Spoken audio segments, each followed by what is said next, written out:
అంటే ఈ బక్క జడ్సన్ అంటాడు ఎక్కడో కాంప్రమైజ్ అయ్యండి వాళ్ళతోటి ఇన్సిల్లర్ కోసమో దేనికోసమో. అప్పుడు అంతకుముందు నా 1% విలువ కూడా లేకుండా వీకింది కదా. ఇప్పుడు పొద్దుగాల వేసి రేవంత్ రెడ్డిని తిట్టినా నీకేం ప్రయోజనం వస్తలేదు కదా.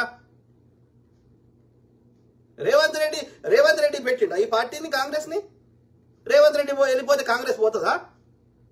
రేవంత్ రెడ్డి వెళ్ళిపోతే ఆయనతో పోతారా కాంగ్రెస్ ఉన్న వాళ్ళు? అధికారం వచ్చినా రాకుండా కాంగ్రెస్ పట్టుకొని ఉంటారు. 100 మందిలో రేవంత్ రెడ్డి ఆయన ఒక్కటి నిర్ణయం చేసుకునే స్థాయిలో కాంగ్రెస్ పార్టీ లేదు. ఆయన అభిప్రాయంగా ఒక 10% వాల్యూ ఉంటే ఎక్కువ. ఆయన చెప్పిన 100 చెప్తే వాళ్ళకి ఒక 5-6 నెరవేరిస్తే ఎక్కువ. కాంగ్రెస్ పార్టీ ఒక డెమోక్రటిక్ పార్టీ, అందరి సమిష్టి నిర్ణయాలే ఉంటాయి. ఆయన రేవంత్ రెడ్డి బయటకు వెళ్ళిపోయి సొంత పార్టీ పెట్టుకున్నా ఆయనకి ఆ వాల్యూ ఉండదు.